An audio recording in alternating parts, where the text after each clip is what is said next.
Welcome back. وزیر اعظم آج جب پیش ہوں گے جی آئی ٹی کے سامنے تو میں آپ سے پوچھ ہی رہا تھا کہ آیا وہ میڈیا سے خطاب کریں گے یعنی میڈیا ٹاک کریں گے آتے ہوئے اور جاتے ہوئے؟ نہیں آتے ہوئے تو نہیں, آتے ہوئے بالکل نہیں. تو جاؤ جلال سے آئیں گے, ٹھیک ہے, 12 گاڑیاں ہوں گی. ہو سکتا ہے یہ بھی طے ہو رہا تھا اجلاس میں کہ کم سے کم قافلہ جو پروٹوکول کم کیا جائے. پروٹوکول تو کم کیا جائے لیکن کارکنان ضرور آئیں گے. کارکنان ابھی گھسے تھے تو پولیس نے ان کو دھکے دے کے باہر نکالا. ٹھیک ہے, میں یہی آپ سے پوچھنا چاہ رہا ہوں, جو مختلف تقاریب ہوتی رہی ہیں مسلم لیگ نون کی, اس میں دیکھا یہ گیا ہے کہ نون لیگ کے کارکنان اکسایا جاتا ہے اور نون لیگ کے کارکنان اپنا نظم و ضبط برقرار نہیں رکھتے اور ایک ہلڑ بازی دیکھنے میں آتی ہے. بات یہ میں پھر کہہ رہا ہوں نا کہ ابھی وہ آئے تھے, پولیس نے ان کو پیچھے دھکیلا. ٹھیک ہے, ابھی رینجرز اگلے فائنل اسٹیج پہ رینجرز ہیں, اور جب اگر زیادہ یہ کریں گے تو پھر بیک سے بھی رینجرز آئے گی. ٹھیک ہے, لیکن میں آپ کو پھر بتا رہا ہوں کہ پروٹوکول کم کر کے جب یہ آئیں گے میاں محمد نواز وزیر اعظم پاکستان آئیں گے وزیر اعظم پاکستان قافلے کے ساتھ, اور ایک اسٹیج پہ جا کے گاڑی رک جائے گی, اور اس گیٹ کے بعد میاں محمد نواز شریف صاحب اندر جائیں گے. صدر پاکستان مسلم لیگ نواز جن پر کرمنل کیس ہے, منی لانڈرنگ کا کیس ہے, گلف اسٹیل کا, حدیبیہ کا, پتہ نہیں کیا کیا, وہ اندر جائیں گے, وہ اپنے حصے کا جواب دیں گے. سپریم کورٹ میں نہیں گئے تھے, سپریم کورٹ میں تو وکیل جا رہے تھے نا, جی آئی ٹی میں پیش ہو گئے. جی آئی ٹی ان کو پھر بلائے گی. اچھا, ابھی رسپیکٹ دے گی کہ آپ کو 10 گھنٹے 12 گھنٹے شاید نہ بٹھائے. اچھا, 5 گھنٹے 3 گھنٹے 2 گھنٹے بٹھائے. 2 گھنٹے بھی اگر ہو جاتی ہے سامان, 2 گھنٹے, یہ بہت بڑی بات ہوگی. اور یہ ریکارڈ کا حصہ وزیر اعظم صاحب کا اندر بیٹھنا کہ وزیر اعظم اسلامی جمہوریہ پاکستان 2 گھنٹے اندر بیٹھ گیا. 2 گھنٹے, اور اس لیے کہ ریاست بھی چل رہی ہے, اور اس کے بعد وزیر اعظم, اور وہ ایک جگہ کرمنل اپنے جو کیے تھے اس کا حساب دے رہا ہے ایک جی آئی ٹی میں بیٹھ کر, سپریم کورٹ کے حکم پہ بننے والی. ٹھیک ہے, اب سلسلہ یہ ہے کہ اب وہاں بیٹھ کے حساب دو گے, کیا آپ کو 5 گھنٹے بٹھائیں گے؟ یہ بٹھا سکتی ہے جی آئی ٹی. وہ تو مطمئن ہوگی نا, اس کو 60 دن میں اپنی رپورٹ دینی ہے, وہ مطمئن ہوگی, تو وہ ساری رپورٹیں کرنے کے لیے 5 گھنٹے ہی بٹھا سکتی ہے, 8 گھنٹے بھی بٹھا سکتی ہے. لیکن میں سمجھتا ہوں لیکن کیا بٹھائے گی, ہاں یہی تو ہے, دیکھنا یہی ہے. لیکن جو ہماری جو سوچ ہے وہ یہ کہتی ہے کہ اسلامی جمہوریہ پاکستان کے وزیر اعظم سے ہو سکتا ہے کہ 2 گھنٹے کی تحقیقات ہو, 2 گھنٹے کی. ٹھیک ہے, اور ہو سکتا ہے 1 گھنٹے کی ہو ابتدائی تحقیقات, 1 گھنٹے کی بھی ہو اور 2 گھنٹے کی بھی ہو سکتی ہے, ہونے کو 5 گھنٹے کی بھی ہو سکتی ہے, لیکن 2 گھنٹے کی ہو. اور ان کو کہا جائے سر آپ جائیے اور تھوڑی سی تیاری کر لیجئے, ہم آپ کو پھر بلائیں گے. اور یہ کہہ کے ان کو ابھی فوری طور پر نکال دیا جائے گا, اس لیے کہ ریاست بھی چل رہی ہے, سب کچھ چل رہا ہے. اس کے بعد ان کو دوبارہ کال کیا جائے گا, کیونکہ جب ان کا بیان ہو جائے گا تو شہباز شریف 17 کو آ رہے ہیں, ان سے بھی لے لیا. تو میاں صاحب سے ہو سکتا ہے کہ 19-20 کو دوبارہ بلایا جائے. اور آپ بڑے میاں صاحب کو نہیں, یہ اپنے چھوٹے میاں صاحب, نہیں چھوٹے تو 17 کو آ رہے ہیں, چھوٹے 17 کو آ رہے ہیں. میاں صاحب نواز شریف صاحب کو دوبارہ 20 یا 21 تاریخ کو دوبارہ طلب کیا جا سکتا ہے. اچھا, کیا آپ آ جائیے, یہ امکان ہے. ہاں بالکل ہے, بلایا جائے گا. نہیں 2 گھنٹے 3 گھنٹے 5 گھنٹے میں تحقیقات نہیں ہوتی. ٹھیک ہے, میاں صاحب نے تو سارا ملبہ اپنے اوپر لے لیا نا. حسین نواز نے تو واضح طور پہ کہہ دیا, حسن نواز نے واضح طور پہ کہہ دیا, اور وہ 8 گھنٹے بیٹھے 11 گھنٹے. لیکن آپ نے تو سارا ملبہ اپنے اوپر لے لیا, یہ ہے ٹریل, یہ ہے ہمارے پاس وہ کھلی کتاب, آپ نے سب لے لیا ہے اپنے کندھے پہ. ٹھیک ہے, پھر وہ پوچھیں گے کہ صاحب آپ کے پاس پیسے نہیں تھے, آپ تو لون لیتے تھے سر, یہ کیا طریقہ, ذرا وہ سمجھا دیجیے گا. ٹھیک ہے, 1 گھنٹے بٹھائیں یا 2 گھنٹے بٹھائیں یا 5 گھنٹے بٹھائیں, یہ جو دورانیہ ہوگا اس دوران مسلم لیگ نون کے جو رہنما ہیں ان کی جانب سے مسلسل بیانات کا سلسلہ آتا جاتا رہے گا, تو وہ کوئی تحقیقات پر اثر کر سکتا ہے؟ تحقیقات پہ کوئی چیز اثر نہیں کرتی. باہر ان کے موب آ جائے, 2000 آدمی آ جائے, 3000 آدمی آ جائے, آ جائیں, کوئی فرق نہیں پڑتا. میں بتا رہا ہوں یہ 97 نہیں ہے یار, اب چاند پہ پہنچ گئے. سیاست بھی جو ہے وہ بڑی ہائی لیول کی ہو گئی. پیپلز پارٹی کے مختلف رہنماؤں کے سامنے 79 میں, اچھا ایک بڑی دلچسپ بات ہے, 1979 میں بھٹو صاحب کا جو کیس چلا تھا اس میں آڈیو ریکارڈنگ ہوتی تھی.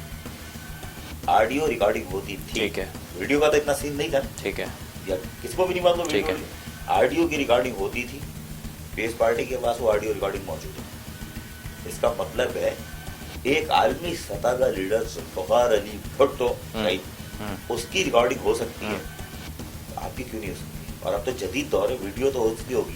اور پھر اس دور میں کیا ہوا تھا؟ کچھ بھی نہیں ہوا تھا. آپ کے دور میں خطرہ ہو رہا ہے سپریم کورٹ پہ حملے کا, آپ کے دور میں خطرہ ہے مال روڈ سے نکلنے کا, آپ کے دور میں شیخ پورا سے نکلنے کا, ٹھیک ہے, اور اس سے بڑا خطرہ یہ ہے کہ اگر تحریک انصاف والے مل جاتے ہیں اور کلیش ہو جاتا ہے تو بد انتظامی ہوگی, تو آپ تو بہت زیادہ خطرناک ہو.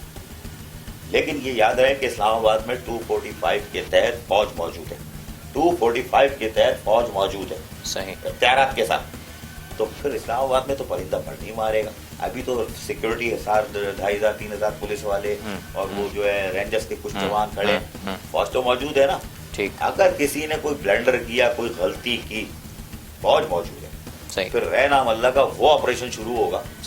یاد رکھیں گے. اور اچھا یہ اگر چیزیں ہو جائیں, ایسا ہو سکتا ہے اگر مسلم لیگ نون کے کارکنان کی جانب اگر وہ بد انتظامی پہ آ گئے, کیونکہ مسلم لیگ نون کے کارکنان بد انتظامی پہ نہ ہیں یا اپنا ڈسپلن نہیں ہے نا, ڈسپلن تو اسٹیج پہ نظر نہیں آتا. جی, اگر یہ کر دیتے ہیں, یہی میں پوچھنا چاہ رہا ہوں کہ نظم و ضبط کا دامن انہوں نے ہاتھ سے چھوڑنا ہوتا ہے, ہر مقام پہ یہ دیکھنے میں آیا ہے. اور اگر کسی رہنما نے واقعی پن کر دیا اپنے کارکنان کو اور وہ ہل گئے اور فوج آ گئی اور کچھ ہو جاتا ہے, تو آپ یاد رکھیے گا کہ مسلم لیگ نواز کو بہت شدید نقصان پہنچے گا, بڑا شدید نقصان پہنچے گا. پھر جو ہے اگر کسی کے ذہن میں تھوڑا سا بھی ہوگا نا کہ نواز شریف صاحب ذاتی ہو رہی ہے, یہ دور ہے, تو وہ بھی سمپیتھی چلی جائے گی ادھر, آپ سے ہٹ جائے گی. اور اگر یہ سلسلہ شروع ہوا, آج آپ لکھ لو ان کے قافلے سے فصلے کے فصیلیں کیا ہوتی ہے, پرندے وہ پڑ مارنے کے لیے دوسرے پلیٹ فارم پہ جانا شروع کر دیں گے. لکھ لو میری بات, اگر آج انہوں نے کوئی بلنڈر کیا, 3-4 دن بعد آپ دیکھیے گا مسلم لیگ نواز سے بھی لوگ کہیں اور بیٹھے پریس کانفرنس کر رہے ہوں گے. مجھے یہ بتائیے کہ جیسے آپ کہہ رہے ہیں کہ آنا شروع کر دیں گے دوسرے, یعنی ان کی جماعت سے لوگ جو ہے وہ دوسرے جہازوں میں شامل ہونا شروع ہو جائیں گے, دوسرے بیڑوں میں, مجھے بتائیے کتنا نقصان پہنچا سکتا ہے ان کا اس جے آئی ٹی کے سامنے اور اس تحقیقات کا حصہ بننا ایک پارٹی کو؟ یہ اچھا, ہاں یہ سوال بڑا اچھا ہے, لیکن اس کی آواز دور تک آئے گی. جے آئی ٹی میں اسلامی جمہوریہ پاکستان کا وزیر اعظم بیٹھا ہوا, یہ صرف ان کی فیملی تک محدود نہیں ہے, پاکستان کی سیاست تک محدود نہیں ہے, یہ عالمی سطح پہ جائے گا. ابھی یہ جو سعودی عرب گئے تھے ایک روزہ دورے پہ, انہوں نے پہلا سوال کیا کہ آپ ہمارے ساتھ ہو, قطر کے ساتھ واپس بھیج دیا. ایک کچھ ناکامی کا دورہ تھا نا, اعلامیہ بھی کچھ نہیں, واپس آ گئے. عالمی سطح پر ہمیشہ دیکھا جاتا ہے کہ ہم کس سے بات کر رہے ہیں. صحیح. یہ آیا آگے اسٹیٹ پہ رہے گا, ریاست میں رہے گا کہ نہیں رہے گا, یہ سب کو پتا تھا نہیں رہیں گے. ڈونلڈ ٹرمپ جو تھا اس کو پتا تھا کہ یہ 1-1.5 مہینے کے, ان سے کیا بات کریں, نیا آئے گا, پالیسی تبدیل ہو گئی. ان سے کیا بات کریں, پالیسی تبدیل ہوگی. سعودی عرب بھی یہی دیکھ رہا ہے کہ کیا ان سے بات کریں, تم تو جا رہے ہو, تم پھر محتاج ہمارے ہوگے, آؤ گے کہ ہمارے پاس ہمیں رکھ لو, آؤ گے ہمارے پاس ہمیں رکھ لو, دوبارہ سے ہم آپ کے پاس آ رہے ہیں. لیکن مجھے یہ بتاؤ کہ یہ جو سلسلہ ہے کہ جو ڈونلڈ ٹرمپ نہیں مل رہا, تو یہ عالمی سطح پہ جاتی ہے چیزیں. اگر جون جولائی میں آپ کا بائنڈ اپ ہو رہا ہے, جون جولائی میں عالمی سطح پہ دیکھا جا رہا ہے نا, یہ سب کو دوسری میڈیا بھی دیکھ رہی ہے, پاکستانی میڈیا تھوڑی دیکھ رہا ہے. ٹھیک, CNN, BBC اور دوسرے جتنے سب دیکھ رہے ہیں, اقوام متحدہ اور دوسرے ممالک, سفیر, وہ سب دیکھ رہے ہیں, معاف کیجیے گا, تو وہ سب دیکھ رہے ہیں کہ کس کو کیسے بول رہے ہیں. تو ان ممالک سے بات نہیں کی جاتی جہاں پہ اپسٹ چل رہا ہو یا اقتدار کی تبدیلی ہو, ان سے بات نہیں کی جاتی. بات ان سے کی جاتی ہے جو اگلی پالیسی لائیں گے. یعنی کہ پاکستان پر جو ہے یہ پاکستان کے لیے ایک غلط تاثر جا سکتا ہے, پاکستان کے لیے تحقیقات کے سامنے. پاکستان کو تو آپ نے تنہا کر دیا عالمی سطح پہ نا, عالمی سطح پہ تنہا کر دیا. ہاں, اگر میاں محمد نواز شریف چلے جاتے ہیں, اس سے انڈیا کو نقصان پہنچے گا. ٹھیک ہے, ایک مختصر سا بریک لیں گے اور بریک کے بعد نشریات شامل کریں گے, جس کے بعد آپ کو ایک پیکیج دکھائیں گے بریک پہ جانے سے پہلے, جس میں پیناما, جب پاکستان میں ایک حلہ بچایا پیناما نے, تو کیا صورتحال پر پائی. پیناما لیکس 11.5 ملین وہ خفیہ کاغذات جس نے دنیا میں ہونے والے کالے دھندے کی پول کھول دی. قانونی مشاورتی کمپنی موسیک فونسیکا نے پیناما میں کمپنی قائم کی جس نے پوری دنیا میں 40 کے قریب دفاتر کھولے. یہ فرم دنیا کی چوتھی بڑی قانونی فرم ہے اور اس کی وجہ شہرت بڑی شخصیات کے اثاثے چھپانے اور ٹیکس چوری میں مدد دینا ہے. 2015 میں ایک جرمن اخبار زیتوشے زائتونگ سے ایک نامعلوم شخص نے رابطہ کیا اور اسے